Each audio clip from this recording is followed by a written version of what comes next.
আসসালামু আলাইকুম। আশা করি আপনারা সবাই ভালো আছেন। আপনারা যারা নিয়মিত আমার এই চ্যানেলের দর্শক তারা জানেন যে আমি ফরেক্স, ক্রিপ্টো কিংবা ইন্টারন্যাশনাল স্টক মার্কেটে ট্রেড করার জন্য বিভিন্ন ধরনের টিপস এবং ট্রিক্স আপনাদের সাথে শেয়ার করে থাকি। আজকে তার 62 নম্বর ভিডিও। আপনারা যদি আমার এই চ্যানেলে নতুন হয়ে থাকেন তাহলে আমার পূর্ববর্তী ভিডিওগুলো দেখে আসতে পারেন, আপনাদের উপকারে লাগতে পারে। আজকে আমি যেই টপিকটি নিয়ে আলোচনা করব সেটি হলো learn how to avoid forex scams. যদি আমি এখানে ফরেক্স স্ক্যামস নিয়ে আলোচনা করব, বাট আপনারা এই স্ট্র্যাটেজি বা এই আইডিয়াগুলো অন্যান্য অনলাইন স্ক্যামসের ক্ষেত্রেও কাজে লাগাতে পারেন। আমি এই ভিডিওটি বানাচ্ছি কেননা আমি আমার ফেসবুক ইনবক্সে এবং ইউটিউব চ্যানেলের মাধ্যমে বারবার একটা প্রশ্ন সবার কাছ থেকে পাচ্ছি যে নতুন কিছু ব্রোকার হাউস এবং নতুন কিছু কোম্পানি রয়েছে যারা মার্কেটে এসে বিভিন্ন ধরনের অফার আপনাদেরকে দিচ্ছে এবং সেগুলো আসলে প্রফিটেবল কিনা বা লং টার্ম সাস্টেনেবল কিনা সেটা নিয়ে অনেকে আপনারা আমাকে জিজ্ঞাসা করেছেন। এখন আমি তাদের নাম ডিরেক্টলি এই ভিডিওতে নিতে পারছি না এবং নিতে চাইও না, কারণ এই সমস্ত কোম্পানিগুলো বিভিন্ন নামে বারবার আপনাদের সামনে আসবে। তারা যে আজকেই ফার্স্ট আসছে বা আজকেই নতুন কোম্পানি হিসেবে তারা ইন্ট্রোডিউস হয়েছে তা না, তারা করে কি বিভিন্ন ফরম্যাটে আপনাদের কাছে বারবার আসতে থাকে। আমি আমার এই লং টার্ম ফিনান্সিয়াল ক্যারিয়ারে আমি দেখেছি যে কিছুদিন পর পর একটা নির্দিষ্ট সাইকেল পর পর এরা নতুনভাবে উদয় হয়, নতুনভাবে নিজেদেরকে ইভালুয়েট করে তারা আমাদের সামনে আসে। কারণ তারা জানে যে তারা যদি তাদের ইউজুয়াল ফ্যাশনে বারবার আমাদের সামনে আসে তাহলে তারা ধরা খেয়ে যাবে, তারা তাদের স্ক্যামিং স্ট্র্যাটেজিটা বারবার চেঞ্জ করতে থাকে। তো আমাদেরও নিজেদেরকে ওইভাবে ডেভেলপ করতে হবে যাতে আমরা এই সমস্ত ট্র্যাপের মধ্যে না পড়ি। এবং তাদের কিন্তু কিছু নির্দিষ্ট প্যাটার্ন রয়েছে, সেই প্যাটার্নগুলো যদি আপনি একটু ধরতে পারেন তাহলে পরবর্তীতে আপনি তারা নতুন যেভাবেই আসুক না কেন তারা কিন্তু আপনাকে আর ট্র্যাপের মধ্যে ফেলাতে পারবে না।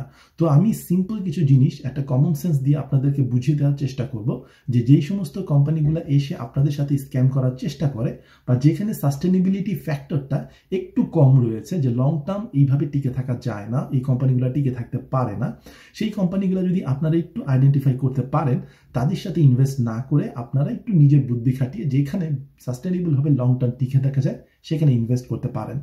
তো আমি আমার ভিডিওতে চলে আসি। আমি আমার ভিডিওতে যে জিনিসগুলো নিয়ে আলোচনা করতে চাই সেটা হলো নিজেকে রক্ষা করার উপায়।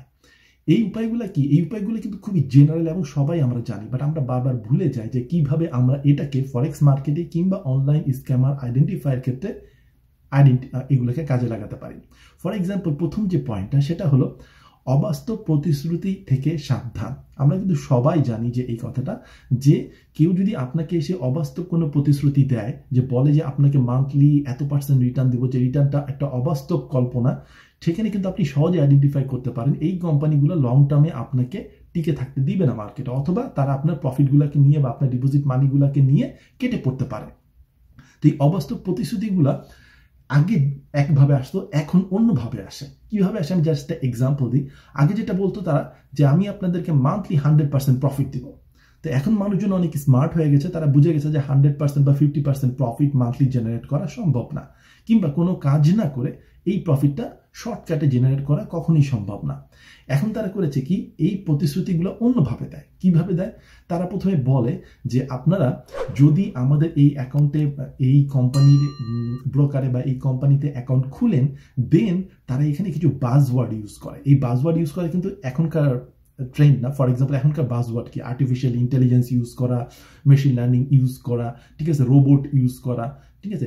এই জিনিসগুলো কিন্তু তারা আগেও ব্যবহার করে আসছে। আগে তারা বলতো যে আমরা জানি যারা ট্রেডিং করি ফরেক্স মার্কেটে, এক্সপার্ট অ্যাডভাইজার নামে একটা জিনিস রয়েছে, সেটাকে আমরা রোবট বলে থাকি, যে রোবট ট্রেডিং করে অটোমেটিক্যালি প্রফিট জেনারেট করা যায়। এখন সেটাকে নতুন মোড়ক দেওয়া হয়েছে। আগে 10 বছর আগে যেটাকে রোবট বলা হতো, এখন সেটাকে বলা হচ্ছে আর্টিফিশিয়াল ইন্টেলিজেন্স ইউজ করে। আর্টিফিশিয়াল ইন্টেলিজেন্স ইউজ করে আপনি কম পরিশ্রমে, আপনাকে জানতেও হবে না মার্কেটে কি হচ্ছে, আপনি অটোমেটিক্যালি প্রফিট করতে পারবেন। তো আপনি যখন এরকম জিনিস শুনবেন তখনই কিন্তু আপনাকে ধরে নিতে হবে যে আপনি কোনো কিছু জানেন না, না জেনেই যদি এখান থেকে প্রফিট করতে পারেন, that means something wrong over there. আপনাকে অবশ্যই মার্কেট সম্পর্কে নলেজ রাখতে হবে। এবং দেখবেন যে তারা এমন প্রতিশ্রুতি করে যে প্রতিদিন আপনি এত % ইনকাম করতে পারবেন। তো সেই ইনকামটা যদি আপনি আবার সেই করেন, মানে কেউ যদি বলে ডেইলি আমি 1% ইনকাম করতে পারবো, 2% ইনকাম করতে পারবো, তার মানে হলো মান্থ এসে আমি যদি 20 ট্রেডিং ডেও ধরি, তার আমি দেখতে পাচ্ছি 40% 50% প্রফিট চলে আসতেছে আমার একটা সিঙ্গেল অ্যাকাউন্ট থেকে।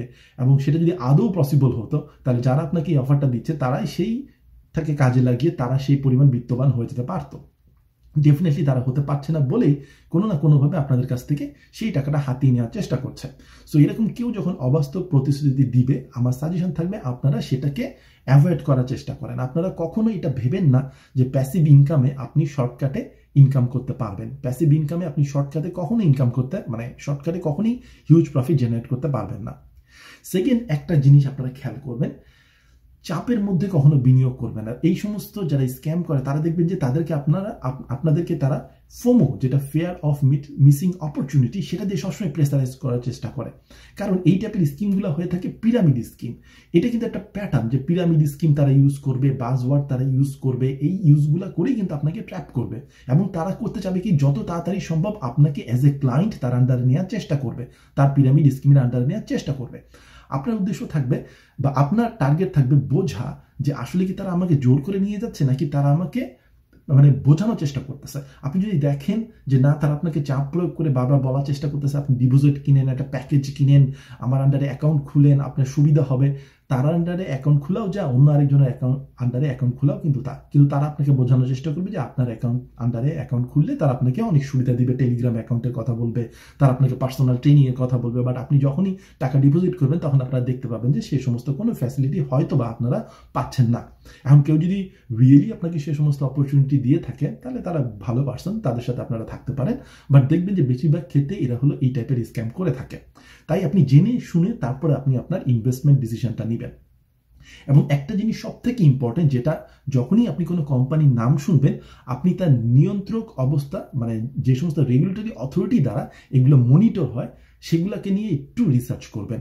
যেমন আপনি যদি দেখেন যে কোনো সিকিউরিটি এক্সচেঞ্জ কমিশন কিংবা এফসিএ দ্বারা এগুলো রেগুলেটেড হচ্ছে কোনো একটা বড় কান্ট্রি দ্বারা, ফর এক্সাম্পল সুইজারল্যান্ড দ্বারা বা অস্ট্রেলিয়া দ্বারা বা ইউএস এর কোনো রেগুলেটেড অথরিটি দ্বারা এগুলো নিয়ন্ত্রিত হচ্ছে, দ্যাট মিনস তারা কিন্তু ট্রাস্টেবল। কিন্তু আপনি যদি দেখেন যে কোনো ইউরোপিয়ান ছোট একটা কান্ট্রি দ্বারা এগুলো রেগুলেটেড, ইভেন বেশিরভাগ ক্ষেত্রে আমি যেগুলো একটু ইনভেস্টিগেট করে দিয়েছি সেগুলো কোনো রেগুলেটেড অথরিটি দ্বারা রেগুলেটেডই না, তারা কিন্তু কোনো স্বীকৃত কর্তৃপক্ষ দ্বারা নিয়ন্ত্রিত হয় না। স্বীকৃত কর্তৃপক্ষ দ্বারা নিয়ন্ত্রিত হওয়ার সুবিধা সেটা হলো আপনি যদি তাদের সাথে দ্বারা স্ক্যামের মুখোমুখি হন বা কোনো একটা সমস্যার সম্মুখীন হন, আপনি কিন্তু সেই রেগুলেটরি অথরিটির কাছে দাবি জানাতে পারেন যে আমার এই দাবিটা রয়েছে। কিন্তু আপনি যদি রেগুলেটেড অথরিটি না এমন কোনো কোম্পানির সাথে কাজ করেন বা সেখান থেকে প্রফিট জেনারেট করার চেষ্টা করেন, তারা যদি আপনার টাকা নিয়ে পালা যায় তাহলে সেই ক্ষেত্রে আপনার কিছুই করণীয় থাকবে না। সো এই পয়েন্টটা খুবই ইম্পর্টেন্ট।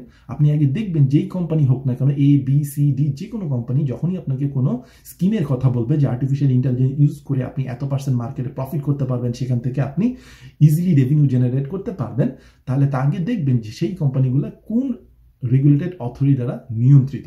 তারা কিন্তু এখন জানে যে যারা স্মার্ট ট্রেডার তারা এই জিনিসগুলো খোঁজ খবর নেয়, তো তারা আপনি দেখবেন যে তারা কিন্তু ভুলভাল নাম ইউজ করে। ঠিক আছে, এটাও কিন্তু একটা ইম্পর্টেন্ট ফ্যাক্টর যে আপনি দেখবেন যে তারা আসলেই যে রেগুলেটেড অথরিটির নাম বলছে, ফর এক্সাম্পল আমি জাস্ট একটা নাম বলতেছি ASIC দ্বারা রেগুলেটেড।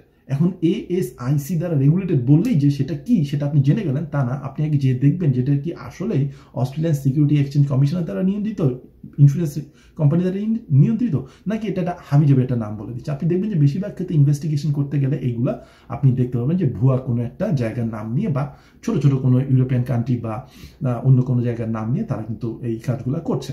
তো আপনি চাবেন যে আপনি যেই টেরিটরিতে অবস্থান করছেন সেই টেরিটরির অধীনে কোনো রেগুলেটেড অথরিটি দ্বারা যদি নিয়ন্ত্রিত হয় তাহলে তো খুবই ভালো। মনে করেন আপনি আমেরিকাতে আছেন, তাহলে আপনার ইউএস এর কোনো কোম্পানি, ইউএস এর কোনো রেগুলেটেড অথরিটি দ্বারা যদি নিয়ন্ত্রিত হয় তাহলে আপনার জন্য খুব ভালো। আপনি যদি সিঙ্গাপুরে থাকেন বা আপনি যদি মিডল ইস্টে থাকেন তাহলে সিঙ্গাপুর কোনো রেগুলেটরি অথরিটি বা মিডল ইস্টের কোনো অথরিটি বা অস্ট্রেলিয়ান কোনো অথরিটি যদি আপনি অস্ট্রেলিয়া থেকে থাকেন। ঠিক আছে, আনফর্চুনেটলি আমাদের বাংলাদেশের এরকম কোনো রেগুলেটেড অথরিটি এই সমস্ত ব্রোকারকে দেয় না রেগুলেটেড করতে। সো আপনি দেখা যাবেন যে কখনই আপনি বাংলাদেশ অনুমোদিত কোনো এরকম রেগুলেটেড ব্রোকার পাবেন না বা এরকম কোম্পানি পাবেন না। তো সেগুলো থেকে তখন আপনাকে দূরে থাকতে হবে। আরেকটা জিনিস খেয়াল করে দেখবেন, যারা এই কোম্পানিগুলো বানায় তাদের ওয়েবসাইটগুলো তারা খুব তাড়াতাড়ি করে বানায়, কারণ তারা জানে যে খুব তাড়াতাড়ি একটা বিশাল পরিমাণ ক্লায়েন্টকে অ্যাকোয়ার করতে হবে, দেন তাড়াতাড়ি মার্কেট থেকে কেটে পড়তে হবে। তো বেশিরভাগ ক্ষেত্রে তারা হয়ে থাকে একটু নবিশ স্টাইলে তাদের ওয়েবসাইটকে ডিজাইন করে থাকে, কারণ তারা ওই ওয়েবসাইট ডেভেলপমেন্ট করার ক্ষেত্রে একটা নির্দিষ্ট অ্যামাউন্ট মানি ইনভেস্টও করে না, খুব তাড়াহুড়া করে তারা সেই ওয়েবসাইটটাকে বানায় ফেলে। তখন দেখা যায় তাদের ওয়েবসাইটে খারাপভাবে ডিজাইন করা হয় এবং আপনি দেখবেন যে তারা যে ইমেইলটা করে তাদের মধ্যে 1000টা গ্রামাটিক্যাল ভুলে ভরা থাকে। এবং আপনি দেখতে পাবেন যে আপনি ওই ইমেলটা প্রফেশনালভাবে লেখা না।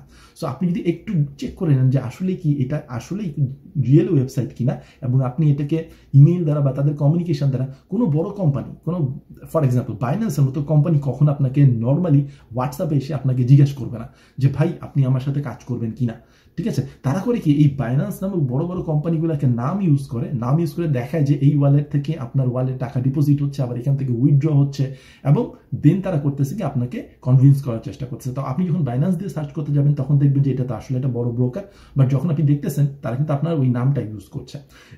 সো আপনাকে পার্সোনালি কখনো ওই বাইন্যান্সের লোগো থেকে যদি কোনো হোয়াটসঅ্যাপের মেসেজ আসে, তার মানে বাইন্যান্স আপনাকে ডিরেক্টলি মেসেজ করে নেয়, কোনো একজন স্ক্যামার আপনাকে ওই বাইন্যান্সের লোগোটা নিয়ে বসিয়ে হোয়াটসঅ্যাপে আপনাকে সেই কাজটা করছে। সো এটা হলো একটা ইন্ডিকেশন আপনি পেতে পারেন।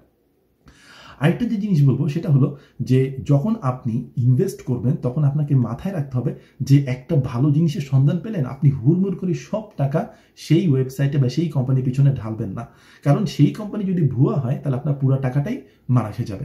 বেটার হলো আপনি যদি দেখেন যে না আমি এটা একটু টেস্ট করে দেখতে চাই, তাহলে আপনি আপনার করবেন কি, ইনভেস্টমেন্ট যে পোর্টফোলিওটা রয়েছে সেটাকে কয়েকটা ভাগে ভাগ করবেন, কয়েকটা ভাগে ভাগ করে তার একটা ভাগ আপনি এখানে টেস্ট করে দেখতে পারেন। যদি আসলেই আপনি কনফিউজ হন যে আমি তো এটা প্রচন্ড মার্কেটিং, তাদের মার্কেটিং স্ট্র্যাটেজির কারণে আপনার ধরা খেয়ে যাবেন সবসময়, কারণ দেখবেন যে তারা আপনাকে দেখাচ্ছে বিভিন্ন ইউটিউবার কি করে তারা টাকা ডিপোজিট করছে, কি করে টাকা উইথড্র করছে, ঠিক আছে? তারা কিন্তু ওই এক দুইবারে উইথড্র করাই দেখাবে আর কি, প্রথমবার যে ডিপোজিট করবেন সেটা উইথড্র করাই দেখাবে।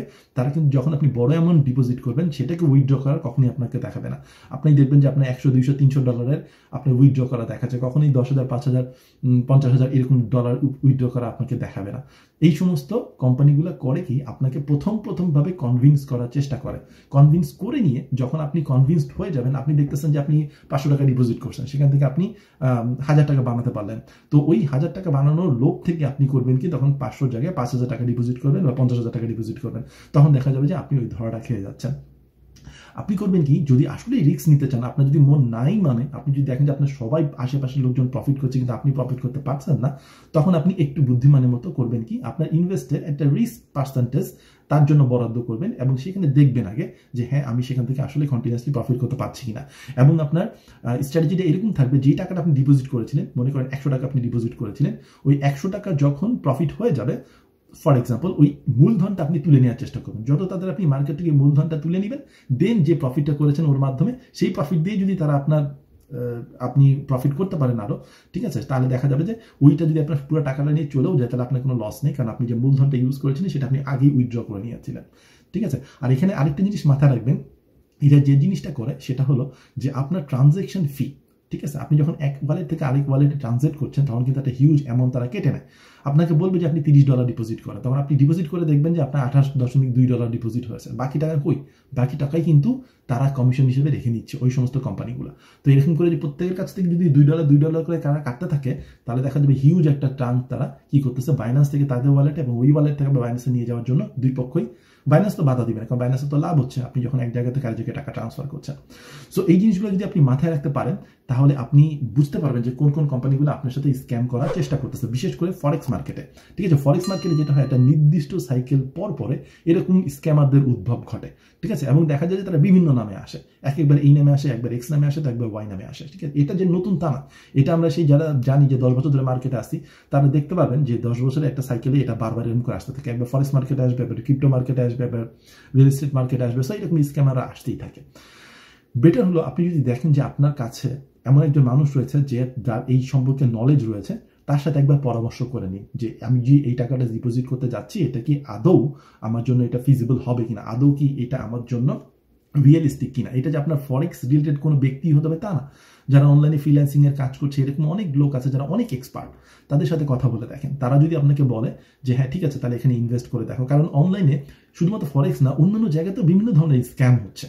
ফর এক্সাম্পল অ্যাফিলিয়েটেড মার্কেটিং, ওখানে হচ্ছে কি আপনাকে অ্যাফিলিয়েটেড মার্কেটিং দিয়ে আপনাকে এমনভাবে হোয়াটসঅ্যাপে মেসেজ পাঠাবে, ঠিক আছে, যে সমস্ত বড় বড় কোম্পানির নাম দিয়ে, লাইক অ্যামাজনের নাম দিয়ে, ওয়ালমার্টের নাম দিয়ে আপনার কাছে একটা মেইল পাঠালো এবং বা হোয়াটসঅ্যাপে মেসেজ পাঠালো যে আপনি যদি এই কাজগুলো করেন, ঠিক আছে, তাহলে আপনি এই পরিমাণ টাকা আপনার অ্যাকাউন্টে জমা হবে, অ্যাকাউন্টে আপনার টাকা জমা হবে, তারপর অ্যাকাউন্টে টাকা যখন উইথড্র দিতে যাবেন তখন বলবে যে এই টাকাটা উইথড্র দিতে হলে, আপনার এই প্রফিট উইথড্র দিতে হলে আমাকে এত ডলার পাঠাতে হবে, ঠিক আছে? ওই যে ডলারটা পাঠাবেন তারপর দেখবেন ওই কোম্পানি বানাই হয়ে গেছে, আপনার মেসেজের রিপ্লাই দিচ্ছে না, এইভাবে কিন্তু আপনাদের সাথে তারা স্ক্যাম করে।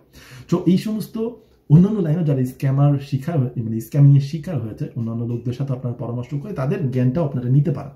ঠিক আছে, আমাদের যে ফরেক্স মার্কেট থেকে এই জিনিসটা করতে হবে তা না। ঠিক আছে, এই অনলাইন স্ক্যামিং কিন্তু আপনার মোটামুটি দুনিয়ার সব জায়গায় আছে, এটা শুধুমাত্র বাংলাদেশে আছে তা না, এটা দুনিয়ার সব জায়গাতে এরকম স্ক্যামিং হয়ে থাকে। সো আপনারা যদি একটু মেন্টরের পরামর্শ নেন বা যারা এই মার্কেট সম্পর্কে জানে, ঠিক আছে, আবার মেন্টর বলতে আবার অনেকে অনলাইনে প্রচুর মেন্টর রয়েছে, বাট আপনাকে মেন্টরটাকেও বুঝতে হবে যে আসলেই যে আপনাকে বোঝাচ্ছে সে কি জন্য বোঝাচ্ছে, সে কি আপনাকে টেনে নিয়ে এসে আপনার আন্ডারে লিঙ্ক খোলায় সেখান থেকে প্রফিট করানোর চেষ্টা করতেছে, নাকি সে আদৌ মানে সে আসলে প্রফিট করতেছে মার্কেট থেকে। ঠিক আছে, যারা মার্কেট থেকে প্রফিট করতে পারে তারা কখনই আপনাকে টেনে নিয়ে এসে আপনার আন্ডারে অ্যাকাউন্ট খোলানোর চেষ্টা করবে না, কিংবা তারা আপনাকে বলবে না যে আনরিয়ালিস্টিক এখানে প্রফিট হয়। ঠিক আছে, তারা জানে যে মার্কেটে কেমন ধরনের প্রফিট হয়, এখানে প্রফিট করা কতটুকু কষ্টকর, তারা কিন্তু ওই জিনিসটা আপনার সামনে তুলে ধরবে, দেন বলবে যে এই মার্কেটে আসো। সো আজকে এই পর্যন্ত আমি শর্ট ভিডিওটা রাখি। ধন্যবাদ সবাইকে। আমি জাস্ট একটু হাইলাইট করার চেষ্টা করলাম যে কিভাবে আপনারা এই সমস্ত স্ক্যামারদের কাছ থেকে সেফ থাকতে পারেন। আমি আশা করব আপনারা তাদের মন ভোলানো অ্যাডভার্টাইজমেন্টে নিজেকে হারাই ফেলবেন না, একটু যাচাই বাছাই করুন, একটু মাথায় কমন সেন্স খাটান। একটু যদি আপনারা কমন সেন্স খাটাতে পারেন দেন কিন্তু আপনারা এই সমস্ত ফরেক্স স্ক্যাম থেকে আপনারা নির্দ্বিধায় বেঁচে ফিরে আসতে পারেন। ঠিক আছে, আর যদি আপনার মন নাই, মানে যদি আপনি ইনভেস্টমেন্ট করার চেষ্টা করেই থাকেন, তাহলে এমন একটু ছোট পরিমাণ ইনভেস্টমেন্ট করবেন যাতে সেটা লস করে গেলেও আপনার কোনো মনে দ্বিধা মানে মনে কষ্ট না আসে। তো this are the tips and tricks I want to share with you. Just আপনার চোখটা কান খোলা রাখেন, আশেপাশের লোকজনের সাথে একটু পরামর্শ করে নেন, দেন আপনি এই সমস্ত স্ক্যামের হাত থেকে বেঁচে থাকতে পারবেন। ধন্যবাদ সবাইকে, দেখা হবে পরবর্তী আবার কোনো ভিডিওতে। আসসালামু আলাইকুম।